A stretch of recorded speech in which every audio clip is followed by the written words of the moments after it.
Program Merdeka Belajar Kampus Merdeka diluncurkan tahun lalu untuk menciptakan lulusan pendidikan tinggi yang tangguh dalam menghadapi perubahan. Kita akan mengulas lebih jauh bagaimana USU menerapkan program MBKM bersama saya Amalia Mutia dalam program UKES USU Podcast.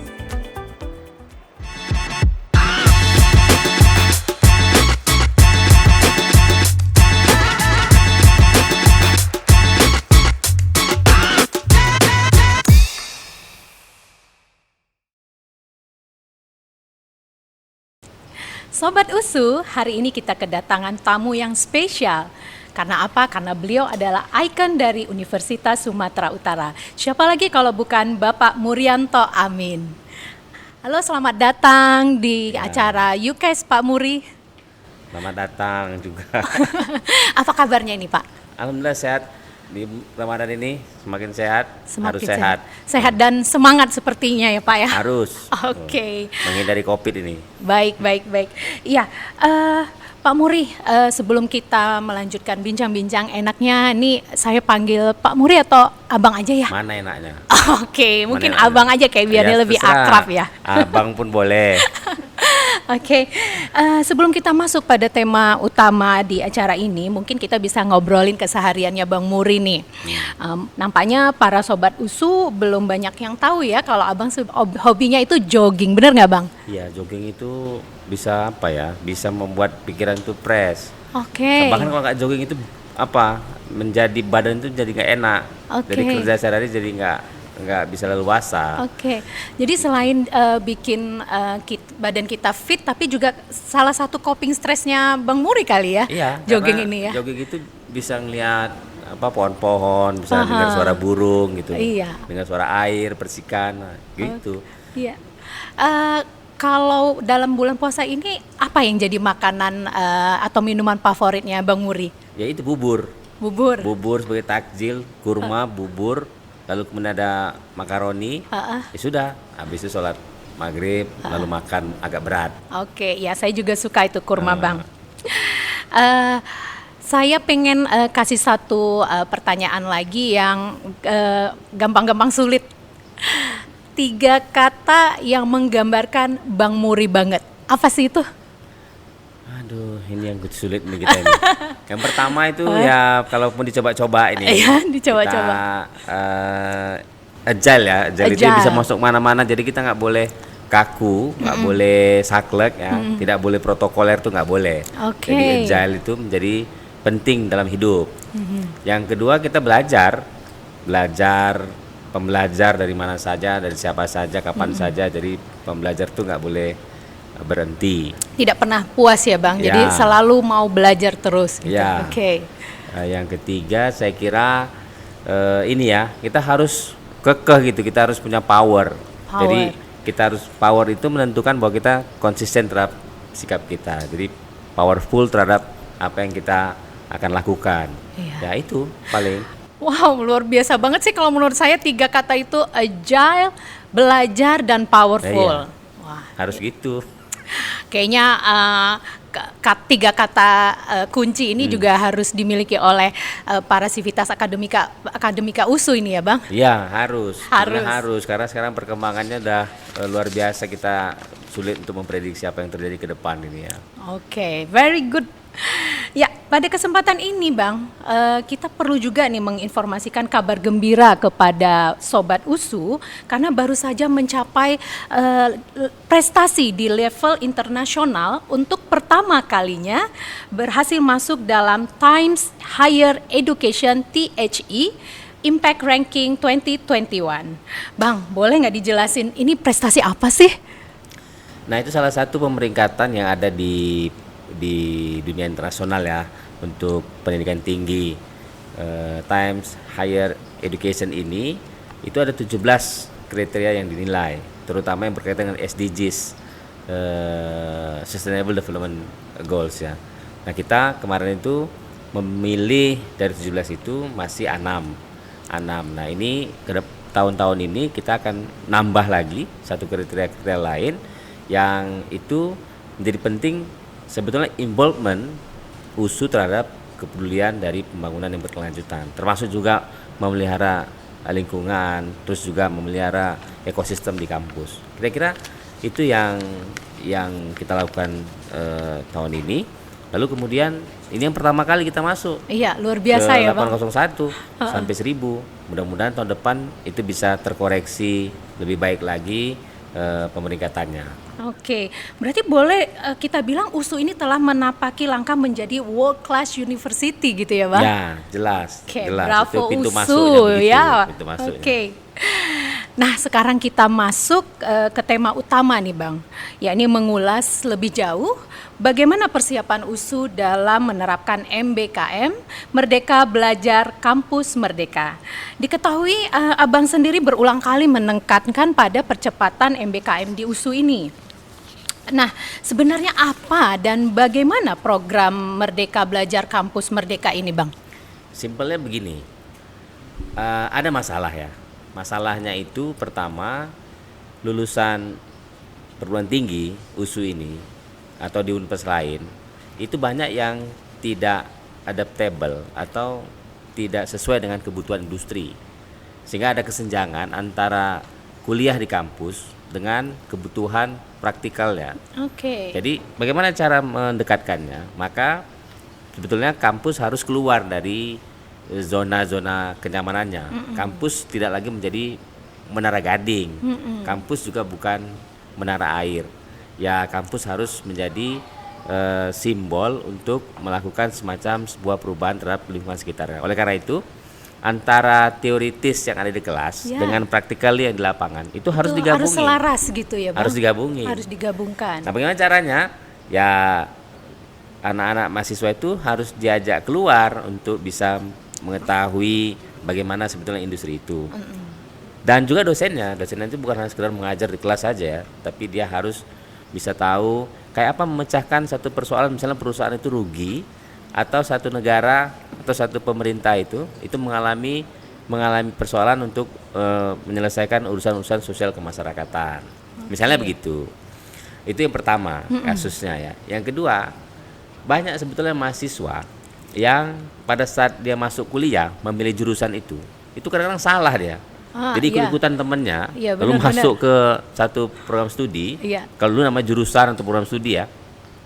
Ketika dia masuk, dia bilang, wah ini sebetulnya bukan punya saya ini, bukan keinginan saya gitu. Mungkin saja karena itu keinginan orang tuanya atau keinginan temannya atau keinginan pacarnya, gara-gara kejar pacar dia harus masuk ke jurusan yang sama. Begitu dia masuk ke prodi itu, terus dia merasa ini bukan habit saya gitu.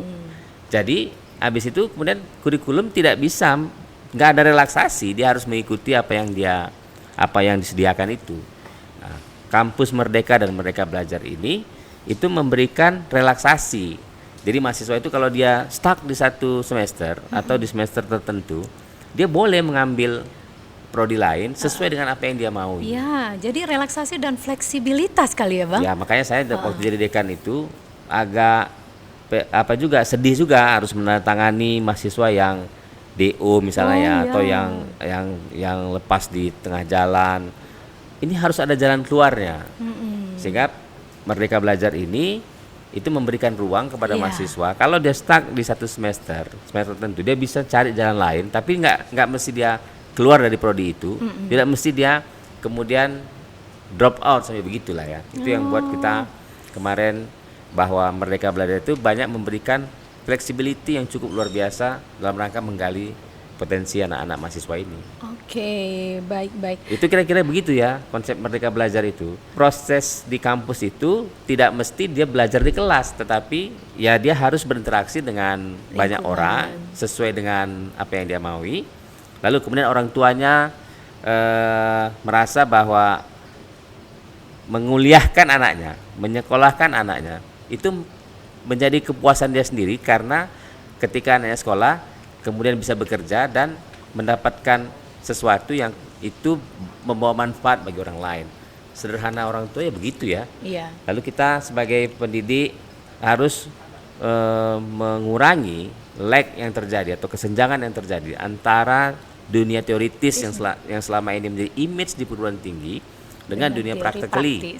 Jadi antara ruang kelas dengan ruang luar kelas itu harus dimediasi dengan lebih baik, sehingga begitu seorang mahasiswa tamat siap itu pakai dia gitu ya? bisa memenuhi kebutuhan industri. Oke, Bang Muri, program Merdeka Belajar Kampus Merdeka ini sudah mulai bergulir ya.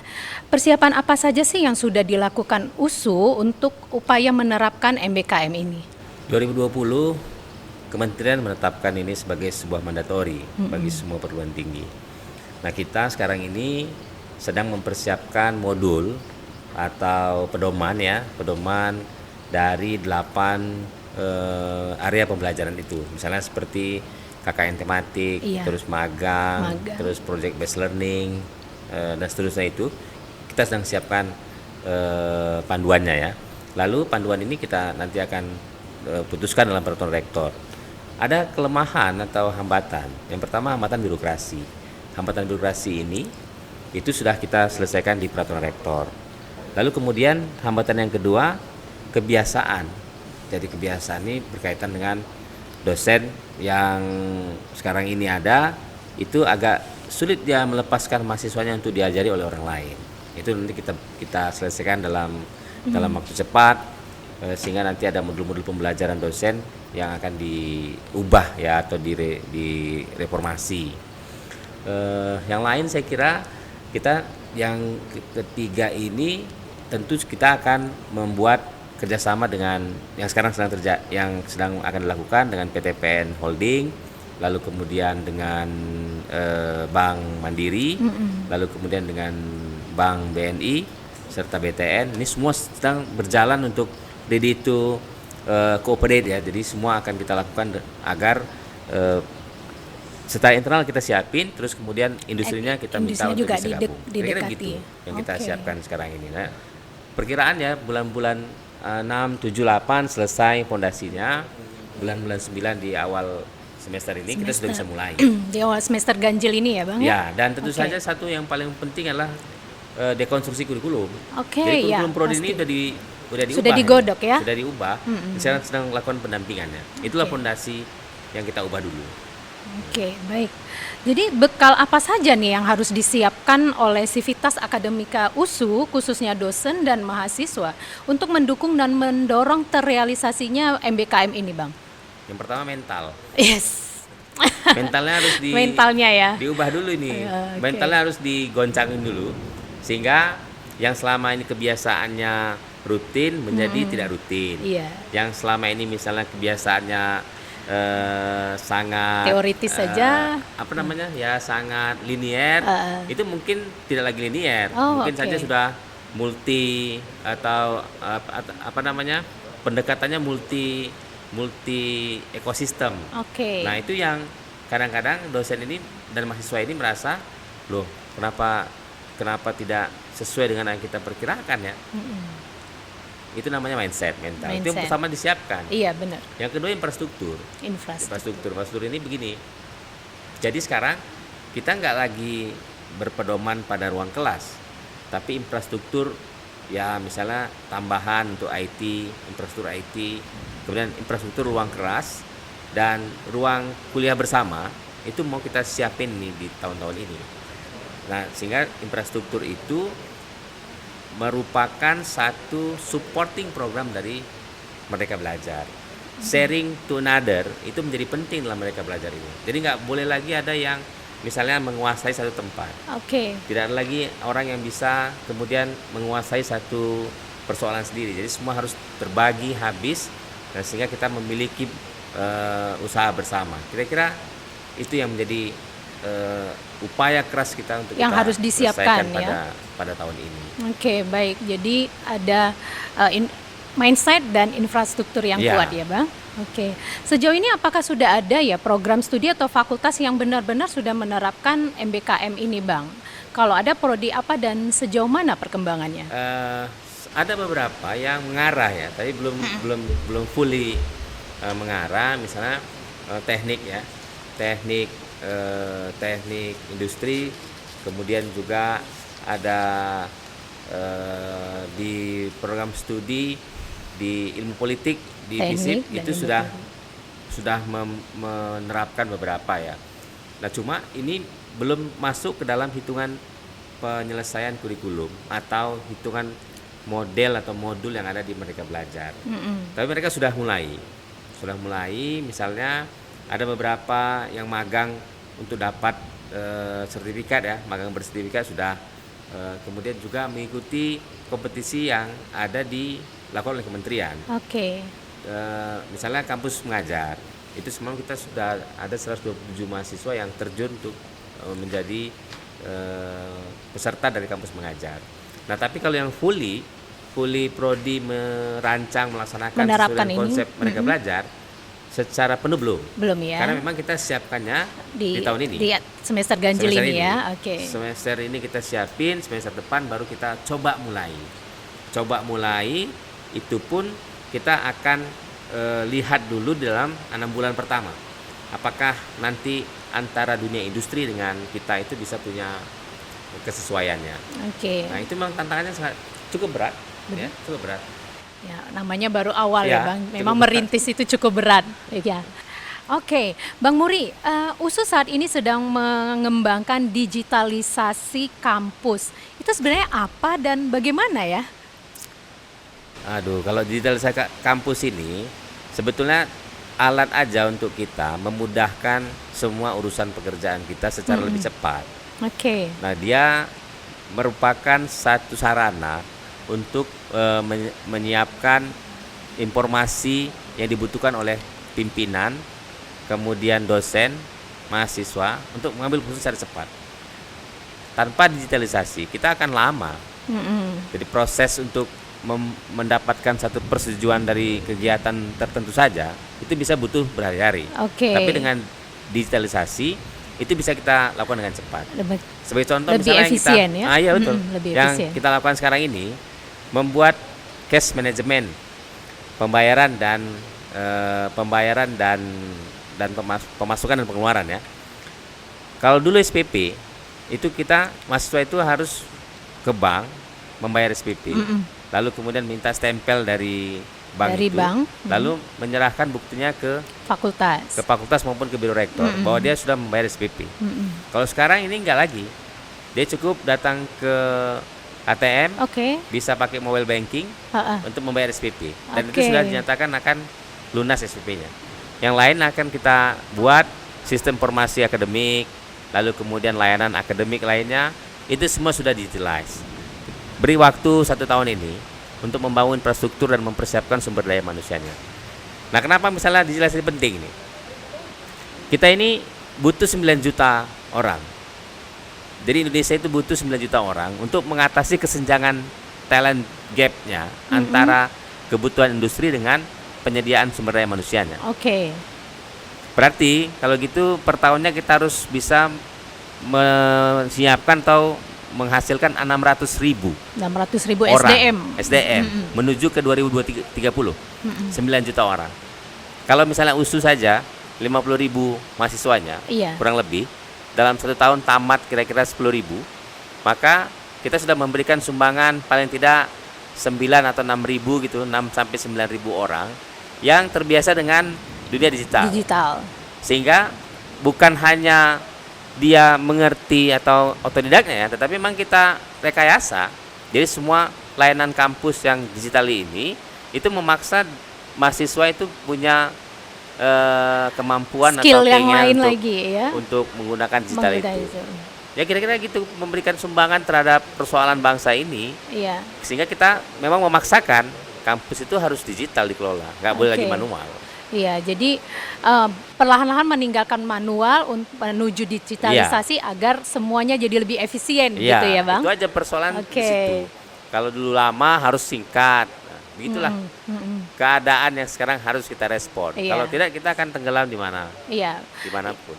Berkaitan dengan digitalisasi tadi kan, Bang, kan ada juga nih krisis SDM kita ya. Mungkin ada beberapa tenaga pengajar yang kalau meminjam kata kunci Abang tadi yang tidak agile terhadap teknologi digital, itu kira-kira apa ya solusinya, Bang? Solusinya itu memang mereka harus pertama dikasih pendampingan. Jadi dia memang harus diajari. Kalau usia-usia yang kayak saya sendiri ya, kayak kita gini ya, kita ini kan sebetulnya migran dalam dunia digital ini. Yang native itu kan anak-anak yang lahir di tahun 2000 ke atas. Kalau kita ini kan masih, ya tersebutlah migran. Karena kita kan lahir bukan terus kemudian mengenal handphone, atau mengenal kalau dulu gadget canggih itu canggih bisa pesan apa saja dari handphone. Makanya kita dalam dunia digital sekarang ini kita disebut sebagai migran. Orang migran itu nggak akan serapi atau semengerti native-nya kan. Maka sebetulnya kita ini harus belajar terus menerus. Bagi dosen yang memang agak tidak menerima soal ini, dia harus dikasih pengertian, didampingi, lalu kemudian kalau dia tidak dikasih pengertian begini, kalau dia tidak mengikuti perkembangan ini, maka mahasiswa akan jauh dari dia. Maka mahasiswa akan tidak mau dengar apa yang dia bilang. Benar-benar, karena nggak klik jadinya ya, Bang. Karena mahasiswanya maunya begini, dosennya maunya yang lain. Nggak sinkron jadinya. Berubah. Oleh karena itu kita sampaikan ke dia yang sederhana saja, mengerti mengenai penggunaan digital ini. Sebagai contoh misalnya kuliah daring. Wah, sekarang kan kalau dulu kan banyak yang protes. Benar. Saya tahun 2018-2019 awal itu sudah meminta dosen untuk belajar e-learning. Tapi nggak ada yang mau. Begitu pandemi, mau nggak mau harus melakukan itu. Jadi anugerah pandemi ini adalah membiasakan dosen untuk menggunakan digital, meskipun untuk hanya sekedar untuk menggunakan Zoom atau e-learning di proses pembelajarannya. Mudah-mudahan nanti ada kegiatan lain yang dia bisa jelas gitu juga. Ya, termasuk juga menginput data dengan data pribadinya, data kinerja dosen itu ke sistem itu sulit sekarang ini, masih sulit. Makanya kita harus paksa itu sekarang dengan cara harus semangat. Benar. Jadi kita para dosen yang istilahnya migran digital ini mau nggak mau harus menyesuaikan dengan eranya ya Bang ya, eranya mahasiswa yang canggih, digital dan modern gitu. Terus kira-kira ada nggak kaitannya dengan MBKM ini Bang? Sangat. Sangatnya begini. Nanti kalau misalnya mahasiswanya punya proyek tertentu, terus bagaimana dosen mengawasi? Secara lebih, ya dia bisa ngawasinya di rumah, dia bisa ngawasi di mana saja. Nah kalau dia nggak hafal bagaimana menggunakan e-learning, bagaimana menggunakan platform khusus itu, maka dia akan ketinggalan dosennya. Lalu misalnya kalau di ke depan nanti proses untuk kenaikan pangkat yang tidak lagi pakai manual, pangkat untuk dirinya, sekarang kan pangkat itu sudah ada aplikasinya. Benar. Nah kalau dia nggak bisa available di situ, nggak naik pangkat lah dia. Jadi kalau dia nggak naik pangkat tuh ya gajinya nggak naik nanti. Jadi banyak hal-hal yang terhambat jadinya kalau nggak bisa ngikutin ya Bang ya. Iya benar. Ya Bang Muri, tadi di awal Abang sudah menjelaskan bahwasannya MBKM ini erat kaitannya dengan industri ya. Setiap daerah tentu saja memiliki ragam industri yang berbeda dengan daerah lainnya. Jadi dalam penerapan MBKM di USU, kira-kira apa yang akan menjadi kekhasan di tiap lulusannya nanti? Ya untuk Sumatera Utara, kita kan mau mengembangkan yang namanya desa-desa pertanian ya. Tentu saja yang paling penting bagi masyarakat adalah meningkatkan sejahteraannya. Desa wisata menjadi salah satu program prioritas untuk bidang KKN. Lalu industri jasa, perkebunan, dan kemudian juga industri perhotelan, perbankan, itu tumbuh subur sebetulnya di wilayah Sumatera Utara ini. Kita beberapa kali melakukan diskusi, terus kemudian menggali FGD dengan para CEO-CEO yang ada di perusahaan-perusahaan ini. Itu sebenarnya mereka membutuhkan para talent yang kira-kira punya kualifikasi paling baik untuk mereka ambil sebagai tenaga kerjanya. Nah, ini yang perlu kita lihat. Nah, detail dari pekerjaan ini adalah kita harus mencari mahasiswa yang memang punya bakat, lalu punya motivasi kuat, serta etika yang baik untuk kita pekerjakan di industri-industri itu. Nah, bagi mereka yang tidak lulus atau tidak memenuhi kriteria, itu menjadi urusan kita. Jadi di urusan kita ini, kita harus menciptakan juga misalnya UKM ya. Sekarang ini kan ada yang saya baru tahu, saya data, karena saya baru 3 bulan menjadi rektor ini, saya data ada sekitar 27 produk yang sudah dihasilkan oleh UKM. Dosen dan mahasiswa USU. Nah ini mau kita gali lagi. Bagi mereka tadi yang tidak memenuhi kriteria untuk dunia industri sebagai profil tenaga kerja yang mereka inginkan, ini kita godok di dalam universitas sendiri. Jadi mereka yang mau nanti berusaha itu bisa masuk dari 27 produk yang dihasilkan oleh USU, oleh mahasiswa USU dan dosennya ini. Ini kita mau lihat ini bagaimana kualitas produknya, lalu kemudian bagaimana ketersediaannya dan bagaimana pasarnya. Kalau ini jalan, terus kan pasti akan butuh juga mahasiswa lain yang kemudian kita stimulus untuk menciptakan hal yang sama. Nah, jadi ada 2 hal ya. Industrinya kita supply untuk memenuhi kebutuhan mereka. Yang nggak lulus, yang nggak memenuhi kriteria, kita urusi. Iya, benar. Di dalam kampus kita sendiri. Jadi semuanya dapat porsinya ya Bang ya. Baik begitu. Yang di luar maupun yang di dalam, jadi semuanya tetap bisa menyesuaikan dengan MBKM ini. Iya, itu kewajiban bagi kita semua karena anak mahasiswa ini punya keterampilan khusus yang itu menjadi modal dia setelah tamat. Kalau enggak nanti kita sulit itu. Kan nggak mungkin dia nanti bicara tentang misalnya di politik teori-teori melulu, sementara perusahaan-perusahaan yang mau dia tuju itu nggak butuh itu gitu. Benar. Kira-kira gitu. Jadi lebih membutuhkan praktisnya gitu ya. Berarti akan banyak tenaga profesional nanti direkrut ya Bang untuk menjadi dosen. Itu mekanismenya jadinya seperti apa Bang? Ya itu di mix ya. Jadi mengundang para expert, para experience untuk sebenarnya mereka menceritakan hambatan dan tantangan yang mereka dapatkan di luar sana itu kayak apa ya. Sebagai contoh misalnya di perusahaan perkebunan ada seorang manajer bercerita sebelum dia masuk itu tumbuhannya atau tanamannya itu banyak menghasilkan kontribusi keuangan dari perusahaan itu. Tapi setelah dia masuk ternyata ada hama di dalam tanaman itu. Terus sebagai seorang pekerja yang baru, kemudian dia harus memberikan kontribusi. Bagaimana menangani hama ini? Solusinya apa? Lalu kemudian kalau dia hanya berteori, terus kemudian tidak mengenal kayak apa ininya ya, kultur lokalnya itu, praktikal lokalnya itu, maka dia akan kesulitan untuk menyesuaikan dirinya.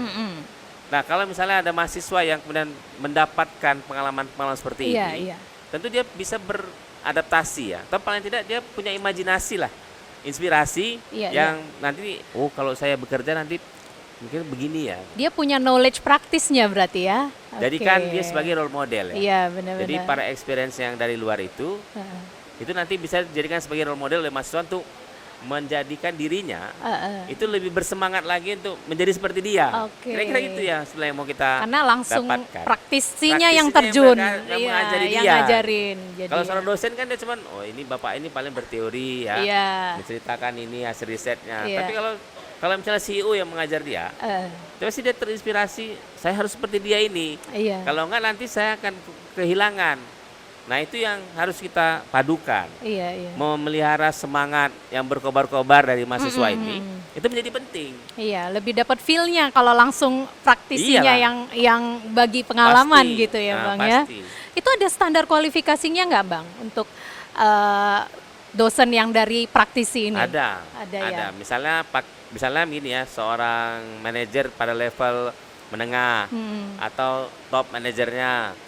Sebenarnya kalau top manajer itu kan juga yang diceritakan dia adalah mengelola kebijakan, practically kebijakan perusahaan.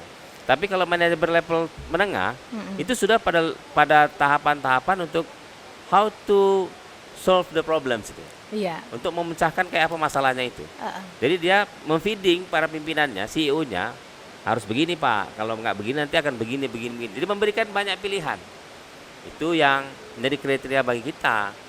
Ini yang masih kita coba. Sebenarnya kita saya sendiri sudah pernah melakukan itu ya. Untuk memulai namanya political entrepreneur. Political entrepreneur ini kita undang para surveyor itu, CEO surveyor itu kayak sepertinya LSC, kemudian ada Indobarometer dan segala macam itu, untuk mengajari mahasiswa melakukan survei yang baik itu kayak apa. Membuat orang bisa dipengaruhi untuk memilih seseorang itu kayak apa. Nah, ketika mereka mengajarinya dengan cara yang singkat tapi memang fokus terhadap apa yang dibutuhkan, mahasiswa menjadi lebih tertarik dan lebih percaya diri. Iya, benar-benar. Daripada dia harus belajar buku di kelas gitu kan. Iya, bosan ya Bang. Dia mendalaminya serius gitu. Benar-benar. Tapi bukannya itu jadi ada kelemahannya gitu ya Bang? Karena kan tenaga profesional atau dosen praktisi ini kan kurang memahami metode belajar mengajar. Jadi kayak menyusun silabus lah atau sebagainya. Itu gimana ya Bang? Itu harus hybrid. Jadi harus hybrid antara dosen yang ada di kampus dengan praktisi itu harus hybrid. Jadi dalam proses penyusunan kurikulum itu kan ketua prodi itu kan harus mengundang para user, stakeholders ya. Anda maunya kayak apa sih, ya kan? Lalu para user ini bercerita, kami punya persoalan begini, kami punya butuh tenaga kerja begini. Maka itu kan sebetulnya prodinya, dosennya, kemudian menerjemahkan apa yang menjadi persoalan industri ini, user ini di dalam penyusunan kurikulumnya. Ya, kan nggak mungkin aja tiap mau ganti kurikulum itu kan uji cobanya kira-kira 3 tahun gitu ya. Nggak bisa lagi 3 tahun. Ini per semester bisa berubah. Harus secepat sekarang, itu ya Bang. Jadi sekarang ini nggak boleh lagi ditunggu 3 tahun ini berubah enggak, harus adaptif dia. Jadi perubahan di luar cepat itu, maka dalam setiap semester kalau ada perubahan, ya hari itu juga bisa diubah. Kira-kira itu kontribusi dari expert yang tadi sangat lemah di mensimplifikasi misalnya ya. Terus dosen itu mengambil bagian dari itu. Tetapi ingat juga di tempat-tempat lain, misalnya kayak perusahaan yang sudah label begitu ya, itu mereka punya sendiri loh.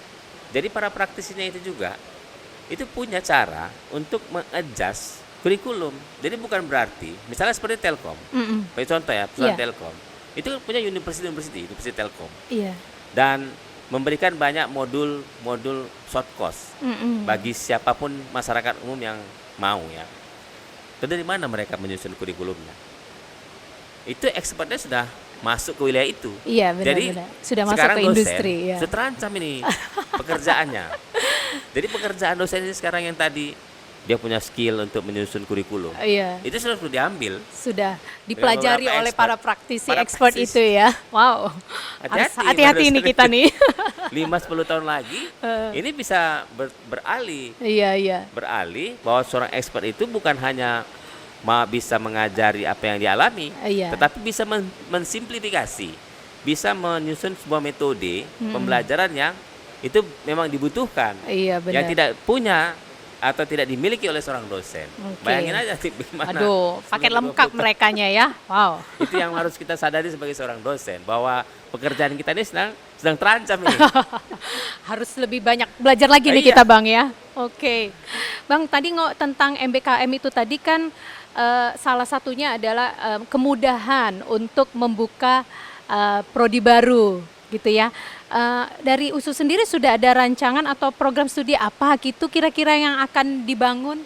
Nah, kalau untuk ini sebetulnya saya secara jelas ya, persoalannya bukan membuka prodi sekarang ini. Sekarang ini kita sudah beban kita banyak, 157 prodi. Sudah cukup banyak prodi kita ini. Yang penting adalah bagaimana prodi ini kemudian bisa menyesuaikan atau mengadjust kurikulum metode pembelajarannya yang sesuai dengan Merdeka Belajar. Bukan berarti membuka prodi. Nah, ini sekarang sudah ada tambah lagi beban, ada 5 atau 6 yang baru. Mungkin sudah sampai 160 kita ini. Mungkin ya, saya lihat. Nah, kalau ditanya apa prodi baru, sebenarnya menurut saya tidak semua prodi harus melakukan hal ini. Makanya sekarang yang kita mau lakukan di semester depan itu kompetisi ini.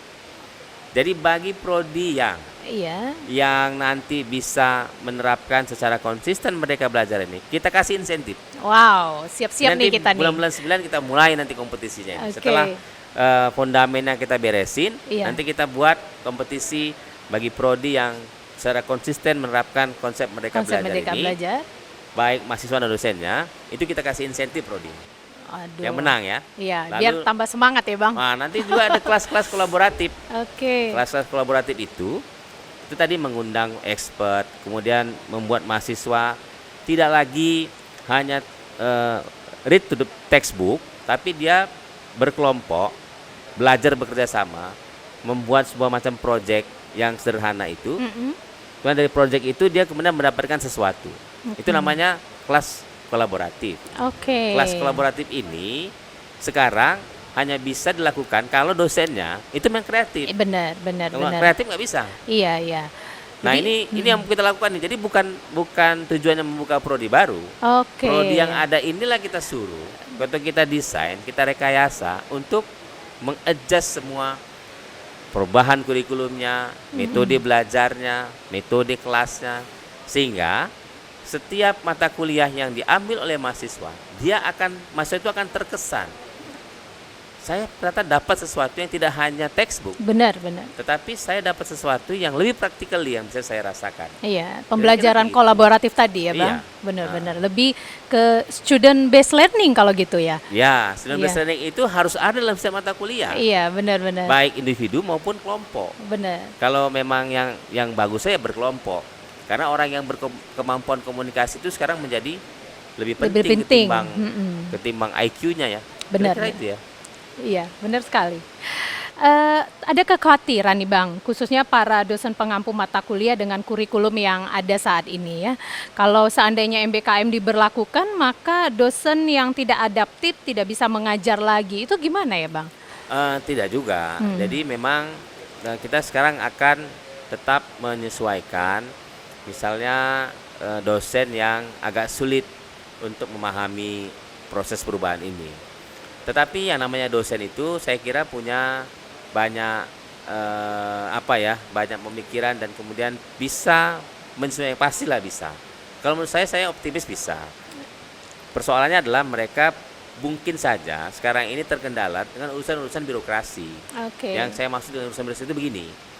Kalau saya melakukan pengajaran di satu tempat, satu mata kuliah, dengan format yang berubah, mungkin ini tidak akan bisa punya hasil lebih baik karena tidak terdata dalam aturan atau tidak bisa dijawab oleh aturan. Oleh karena itu, setelah nanti peraturan rektor yang akan kita tetapkan ini dalam waktu dekat ini, sebelum bulan 9 ini, kita akan sosialisasi kepada semua dosen sehingga dosen itu memahami konteks proses pembelajaran ini.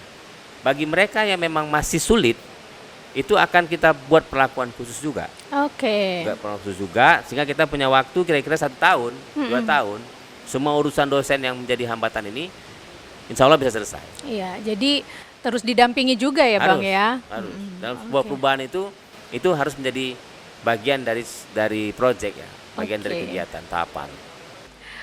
Sebagai penutup, apa sih harapan Bang Muri khususnya kepada staf pengajar, Tendik, dan juga mahasiswa USU terhadap program Merdeka Belajar Kampus Merdeka ini? Ya, pertama adalah konsistensi ya. Jadi dosen, mahasiswa, dan Tendik itu harus punya sikap konsistensi untuk berkolaborasi, saling membantu satu sama lain. Karena selama ini memang itu menjadi masalah ya, dosen, Tendik, dan mahasiswa. Kita ingin dosen tetap saja terbuka dirinya terhadap perubahan yang datang dari luar. Mahasiswa tetap harus bisa menyesuaikan apa yang menjadi passion atau kegemaran dirinya, lalu kemudian tetap saja menghormati segala macam yang berkaitan dengan regulasi dan etika. Itu yang menjadi penting bagi seorang mahasiswa. Di Tendik ini meningkatkan skill keterampilan layanan administrasinya. Benar. Jadi melayani itu berpahala. Itu yang harus dimiliki oleh seorang dipegang nilainya. Tenaga kependidikan, tenaga staf pegawai itu. Itu saya kira konsistensi ini akan membuahkan hasil bagi kita bersama, terutama untuk USU. Iya, konsistensi dan juga tadi jiwa melayani gitu ya. Konsistensi kolaborasi antara konsepnya melakukan kolaborasi antara Tendik, dosen dan mahasiswa. Untuk melakukan sebuah perubahan. Kolaborasi itu ngomongnya gampang ya, tapi begitu melaksanakannya susahnya minta ampun. Sehingga kita perlu konsisten untuk melakukan kolaborasi itu. Iya, yang penting kita juga harus membuka diri ya untuk semua perubahan gitu ya, agar lebih maju gitu. Dan sebetulnya kan yang kita gauli yang kita interaksikan itu ya kan cuman komunitas kecil saja ya. Iya. Misalnya kalau di satu prodi itu kan paling hanya beberapa dosen, lalu dengan beberapa mahasiswa kita kan nggak juga sampai mencapai angka ratusan atau bahkan ribuan orang. Jadi dengan yang kecil itu, karena small itu is beauty, small itu lebih gampang untuk bisa melakukannya. Jangan bayangkan itu bisa besar. Iya. Jadi misalnya saya dengan Lia gitu sebagai moderator. Nah ini kan kolaborasi yang apik. Gitu. Iya. Terus kemudian ada pemirsa atau ada audiens yang menyaksikannya ini. Jadi antara audiens, moderator misalnya dengan narasumber itu ada kolaborasi yang apik sehingga bisa informasi yang substansi yang tersampaikan. Kira-kira cuma 3 orang ya yang kemudian nanti bisa mengubah banyak hal. Yeah. Jadi jangan bayangkan dosen itu punya pekerjaan terhadap banyak orang. Yang menjadi poin penting dia adalah mahasiswa dia, bimbingan dia, dan mahasiswa di mata kuliah dia itu menjadi tanggung jawab dia. Begitu juga mahasiswa itu, dosennya kan cuma paling satu mata kuliah 3-4 orang. Iya. Ya, atau paling banyak pun 20. Kan nggak banyak juga 20 itu. Iya. Proses penyesuaian penting dilakukan. Seorang tendik pekerjaannya paling kalau pegawai perpustakaan paling berapa lah yang dia layani, ya kan? Nah, itu skupnya kan kecil. Iya, benar. Nah, dengan skup kecil ini kalau kita konsisten terhadap kolaborasi itu, maka yang kecil ini akan membawa hal yang besar. Benar. Jadi dimulai dari diri sendiri dengan komunitas yang kecil nanti akan membawa ke komunitas yang lebih besar gitu ya, Bang. Oke, Sobat USU, demikian tadi UKES bersama Rektor Universitas Sumatera Utara, Bang Murianto Amin. Kita berharap Pak Rektor lebih sering lagi ya ngobrol-ngobrol sama kita untuk menceritakan program-program atau mengabarkan hal-hal baru untuk sivitas akademika USU tercinta ini. Oke. Terima kasih Bang Rektor atas dukungan dan waktunya sudah hari diundang. ini. Terima kasih. Nggak ada makanannya. Lagi puasa. Semoga Bang selalu sehat dalam bertugas ya. Amin insyaallah. Oke, buat kamu Sobat USU yang ingin mengajukan tema UKES untuk episode mendatang, bisa DM Instagram @official.usu atau komentar di video UKES ini ya. Anak itik mandi di kali, berenang riang dekat induknya. Sampai kita ketemu kembali di episode UKES berikutnya. Wassalamualaikum warahmatullahi wabarakatuh. Tetap semangat.